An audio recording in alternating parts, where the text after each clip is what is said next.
A very happy morning, my students. Once again, welcome you back to this APPA Public School. I am a social science teacher, Paulson Samson. Right. So this is the part 4 of this chapter. That is from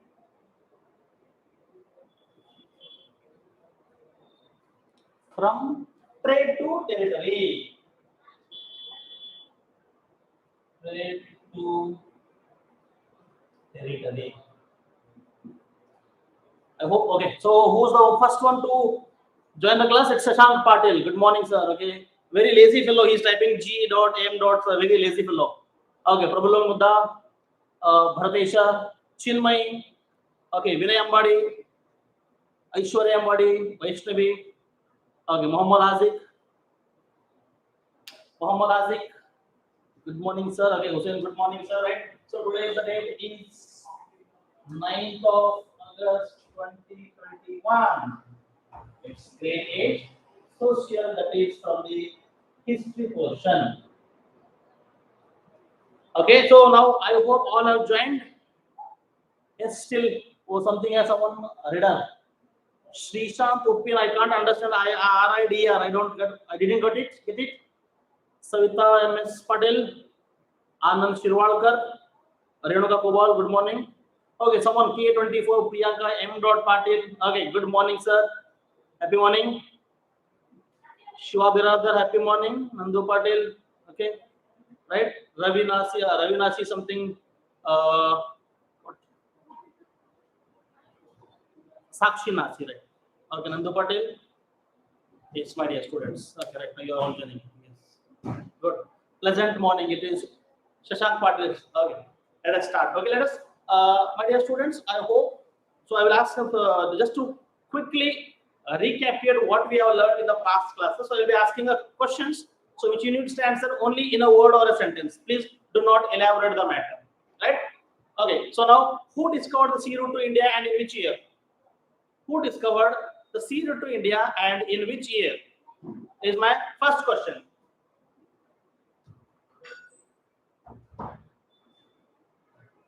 Who discovered the sea route to India and in which year? Someone is saying 17. I didn't get it, my dear students. Who discovered the sea route to India and in which year? Okay, so Swastikam hit the bullseye, but half answer was Vadagama. Yes, Shamala V Reddy. Shamala V Reddy means it is Ravana. So Sravani, yes, was Vadagama in 1498. Good. Okay, Bharadesh BS was Vadagama. Okay, Vasco the Gama. Someone might type change your name. Spurti, good. Okay, Shashank Patil, good. Complete answer. The rest, I don't want half answers. The question is, who discovered the sea route to India and in which year? Vasco da Gama in 1498. Chinmayam, good. Full answer. Hey, Priyanka S. Rathore. Please correct. It is not 1495. It is 1498. Sejal Rathore. Rectified. It's not 1495. It is 1498. Right. So you all have now enough. Now please stop. Please give rest to your fingers. Please stop. I don't want any of the answers. Stop, please. Good. Thank you. Okay. Right. Sir. Okay. Now don't type anything, please. Stop. Gentle boys and gentle girls, stop. Calm down. Give rest to your fingers. Good. Don't type anything. Don't say K also. See that? Oh, please. Right? Okay. So just to recapitulate, right? So now again, our next question. Who issued the Royal Charter? Who issued the Royal Charter? Can anyone tell me now? Answer this. A word. Who issued the Royal Charter? Who? Please. Who issued? Who? I want a name. Who issued the Royal Charter? Who issued the Royal Charter? Okay. Yes. Good. Who is that? Srinidhi Vishwanath Reddy. Good. Hits the bullseye. Elizabeth first. Okay. After that, followed by Sandhya S. Kamble. Good. Queen Elizabeth. Queen Elizabeth. Yes. Good. Srinidhi, you are written only Elizabeth, but it's Queen Elizabeth. No one. Queen Elizabeth one. Next was Tikam, followed by Bharatesh BS. Yes. Queen Elizabeth, followed by Vaishnavi, followed by Aishwarya. What a correct answer. And Shashank Patil has split the answer. Queen Eliza and space Beth 1. Now Spurti Reddy kindly half answer it is Queen Elizabeth 1. Right. Queen Elizabeth 1. Okay, right. I don't want in England, right? Yes. Okay. So now Queen Elizabeth. Now please stop. Next question. Wait. Please. Elizabeth. Okay, please stop. Queen Elizabeth. Stop. Please. Okay. The next question. Okay. Who issued the Farman? Who issued the Farman or who granted the Farman to the East India Company? Who issued the Farman to the East India Company? Who issued the Farman to the East India Company? Yes, someone is game. No. It's not Aurangzeb. I haven't said any particular emperor name. Emperor Aurangzeb, no. 1707 he died. He passed away, but they came in the 17th century. No. Again, you are getting confused. See, Royal Charter is in England and Farman is in India. So it was issued by the Mughal emperor. No, it doesn't say. Okay. So now again, when we are talking about this particular Farman, and one more thing, which the Britishers had acquired from the Mughals, right? So Mughals gave the granted the permission of Diwani to the East India Company, right? So can I get in which year did the company got the rights of collecting taxes? That is Diwani. In which year did the East India Company got the Diwani? In which year? Next question, please. In which year did the company got the Diwani? That is, Diwani means the right to collect taxes. Who came on? Who is this? Nandu Patil, idiot one. Nandu Patil. We'll get into this matter. Nandu Patil. Okay. 1613, no. My dear students, I'm asking Diwani, that is issued in after the Battle of Buxar. In which year did they issue? The Mughal grant the permission for the East India Company to collect taxes, that is Bengal. That is, in which year did they got that rights? 1638, no. 1768, no. These are all flukes. It means I have given you, my dear students. Sandhya S. Kamble hits the bullseye. Good. Sandhya S. Kamble, 1765. Yes, I was expecting that. 1765. Guraj Deshpande. Okay, Chinmayam, good, correct answer. Then again, Sudha Mandagi, yes, G. Spurti Reddy, followed by Vinay Ambadi, Savita Malik, MS Patil, 1765. Good. Okay, next question. In which year did the company started their first warehouse in India? Which year?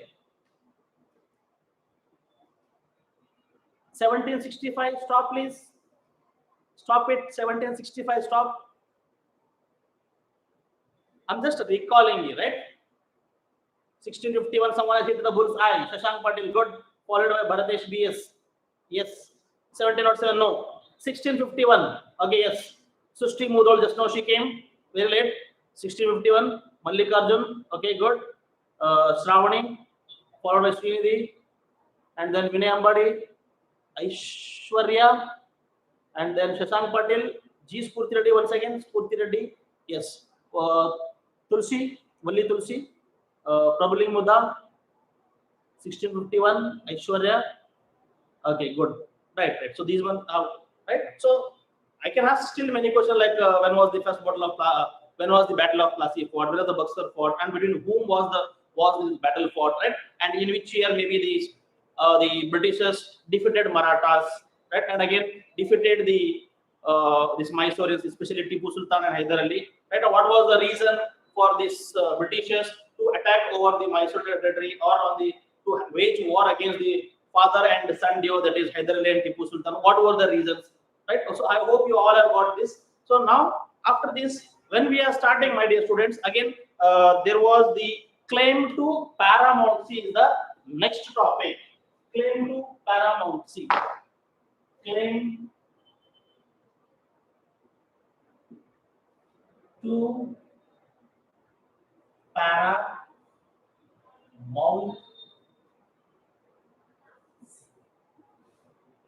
So now, what is this claim to paramountcy? Okay, now stop it, please. I hope. Okay, let's get back to this topic. This was just a recall, or for just like a recap of what we have learned in our past classes, right? So now let's continue. Okay, so now this is claim to paramountcy. So now, my dear students, the Britishers have established themselves as the authority and as well as the supreme order, as well as the supreme in the particular Bengal territory, right? So it may be Bengal territory as well as they have interfered in the political matters, though it may be in the South India, or though it may be in the Western India, or maybe some other parts of the India. So they have established themselves as a supreme authority. So now this claim to paramountcy. Paramountcy, it means they are the highest order or the highest authority or the supreme power. They are the highest power of the supreme power, which refers to this paramountcy, right? Okay, so claim to paramountcy, which by the British established themselves as the authority or the supreme ruler of the India or the particular territory, you can say. Okay, sir. Now, okay, please stop now. I have said to stop typing. Okay, just now listen. Okay, now when formerly early 19th century, the company pursued an aggressive policy of territorial expansion. Right. So now under Hastings, a new policy of paramountcy. This was established under the new Governor General, that is Hastings, which claimed that the authority of the company was supreme. So it means here paramountcy, the authority of the company was supreme. Authority of company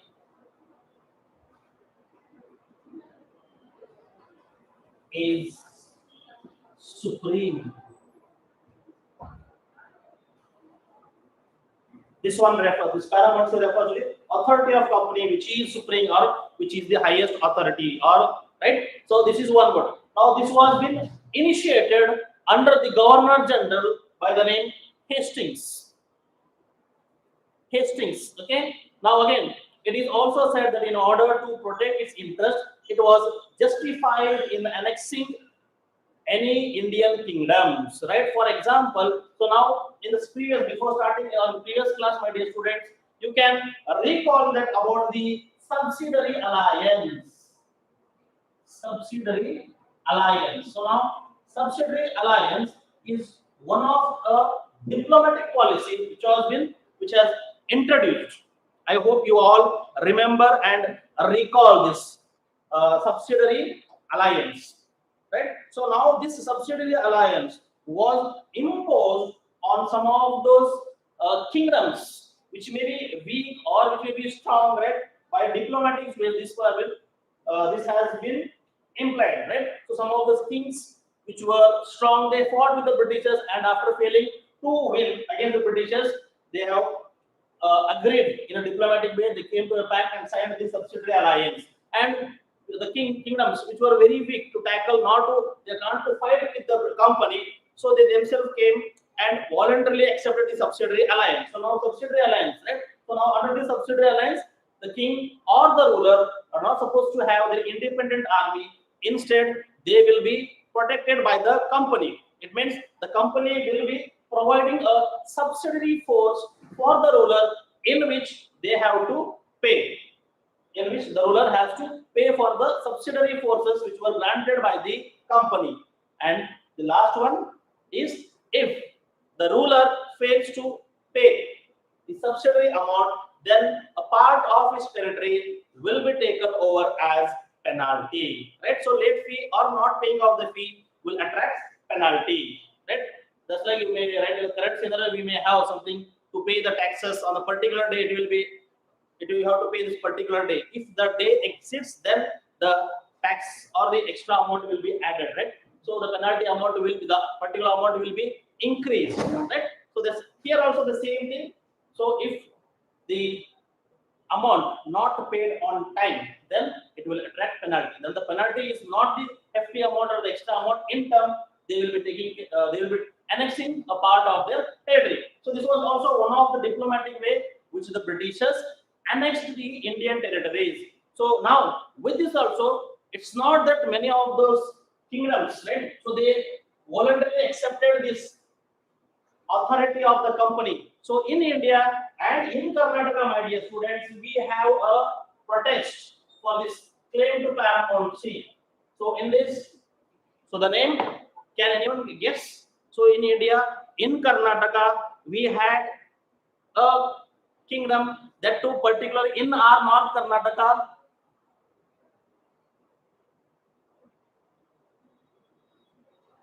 What is that Binod, B-I-N-O-D, Binod means? I don't get it, my dear students. Binod means what's it? Who typed Binod, B-I-N-O-D? Okay, let it be. My question, my dear students. Now the next one is, which I am like, claim to paramountcy, like the authority of the company, or the supreme authority of the company has not been accepted by some of the kingdoms or the kings in India, right? So an example which comes, which is in India, that too in Karnataka, that too in our North Karnataka part. Can anyone tell me the name of the kingdom? Or if I tell Queen, okay, someone has given an answer. Srinidhi Vishwanath Reddy, yes. Kittor, yes. Anvir Bennur, yes. Kittor, yes, my dear students. Kittor, Kittor Rani Channamma, I hope you know, right? So now this Kittor, K-I-T-T-U-R, Kittor, Queen, yes, Queen Rani Channamma.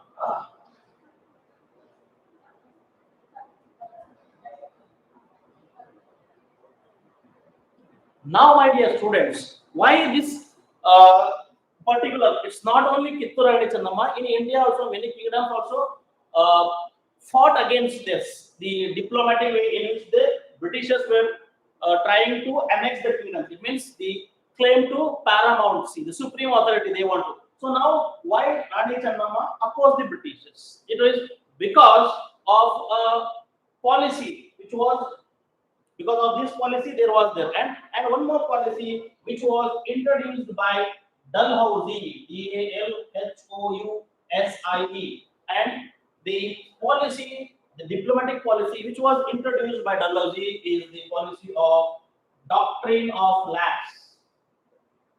Doctrine of Lapse, LAPSE.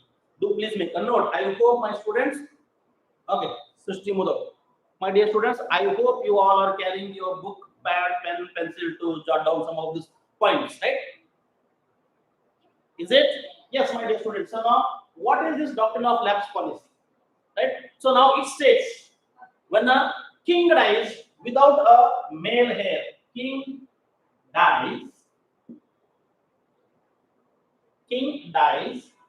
without a male heir, H-E-I-R, heir. So then the kingdom will be annexed by the company. So now here, my dear student, when the king, this is short form using, when the king dies without a male heir, it is H-E-I-R, heir, and there is one more heir, H-A-I-R, and there is again one more heir, that is H-A-R-E, heir. Do please, okay, like, so this is just refer to doctrine of lapse policy, right? When a king dies, okay, that is, it means he didn't have a successor as a male heir, then the kingdom will be annexed by the company. So now here, what is this heir? So here it usually refers to the word successor. Okay, so this heir refers to successor, and this heir refers to what we have the heir, right? And this heir is an, what is this heir? Can anyone tell me? Anyone answer me this one? What is this heir? H-A-R-E. Yes, please.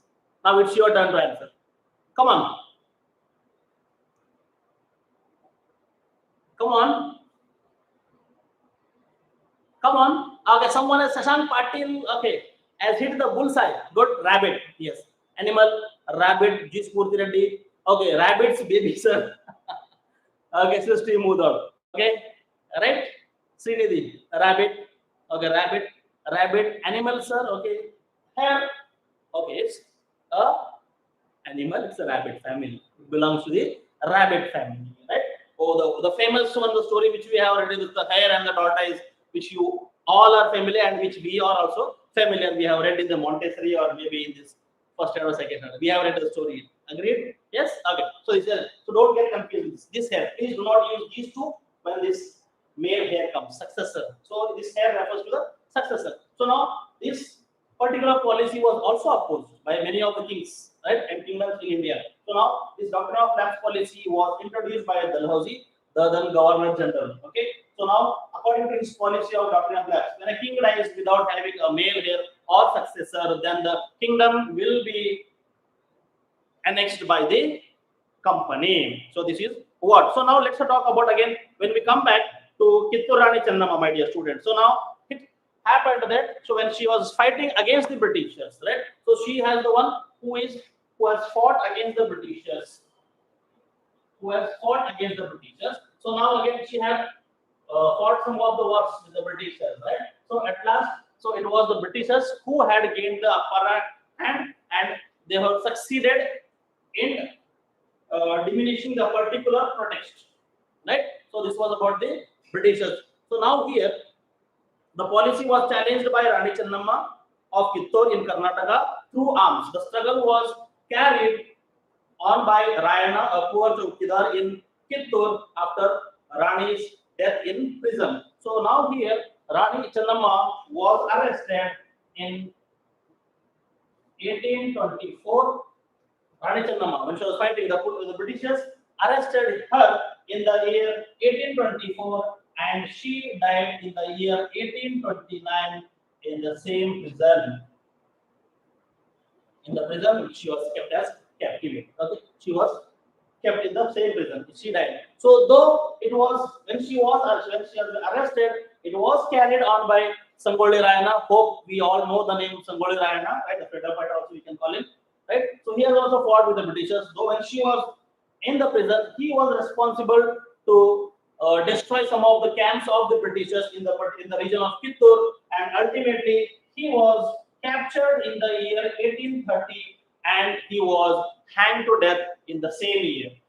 This was about the Kittur Channamma and Sangoli Rayana, right? So Kittur Rani Channamma, she has fought from 1824 and she was captured and put into prison, and in the year 1829 she passed away, and in the year 1830 Sangoli Rayana was captured and he was tried and hanged to death, right? So this was about the Kittur Channamma because these didn't accept the paramountcy of the Britishers, right?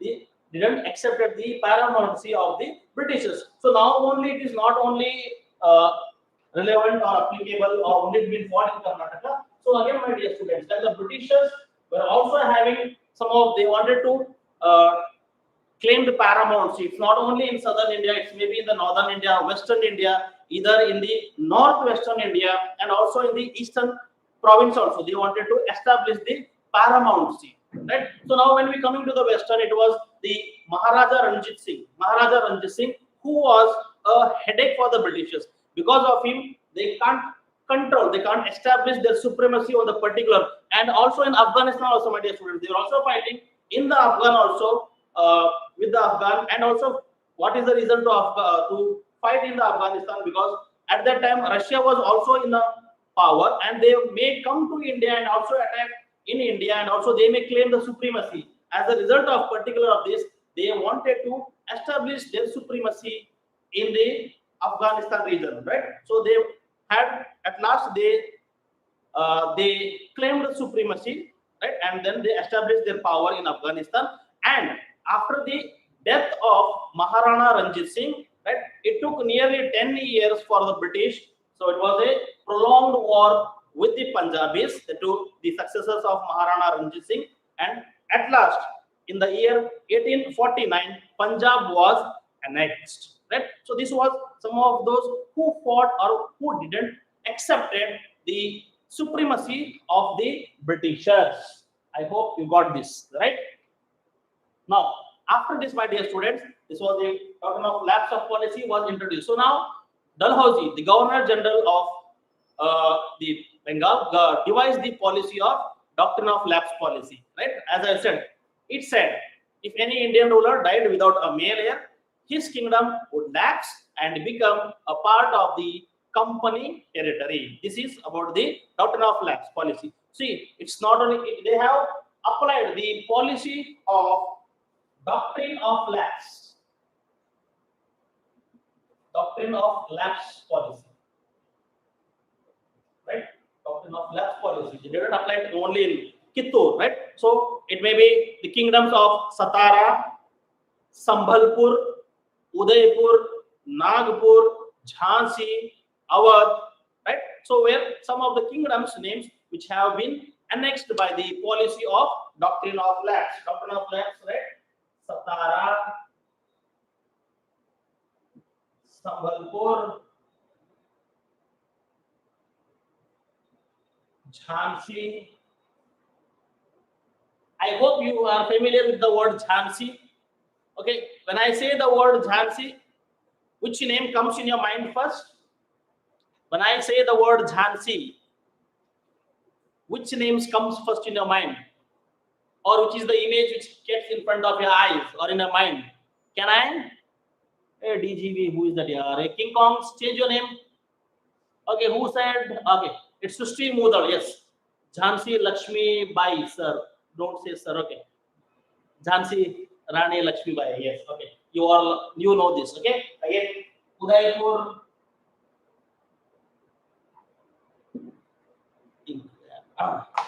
Udaipur, Nagpur,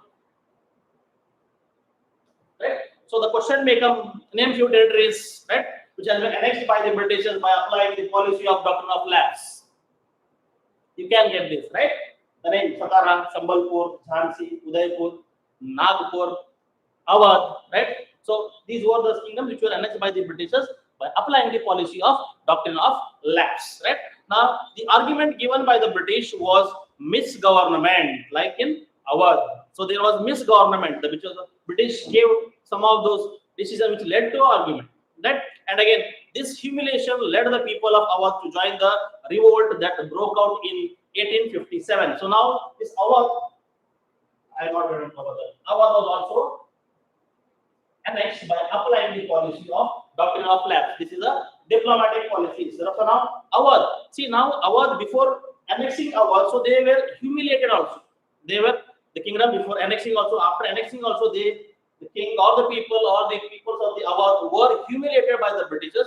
As a result of this, they have actively participated in the first war of Indian independence. Right. So the first war of Indian independence took place in the year 1857. So 1857. So in the textbook or in the context, they have mentioned it. It may be a revolt that break out. Yes, this is the revolt. REVOLT. Revolt that break out in 1857. And in the year 1857, the first war of Indian independence has fought. Right. So where Jhansi Rani Lakshmi Bai. Good. Right. Good. Good. So now, my dear students, when some of the kingdoms or the territories were acquired, annexed, and controlled by the Britishers or the company, so now what was the next one? So the next one was the setting up a new administration. Setting up a new administration. Setting up a new administration.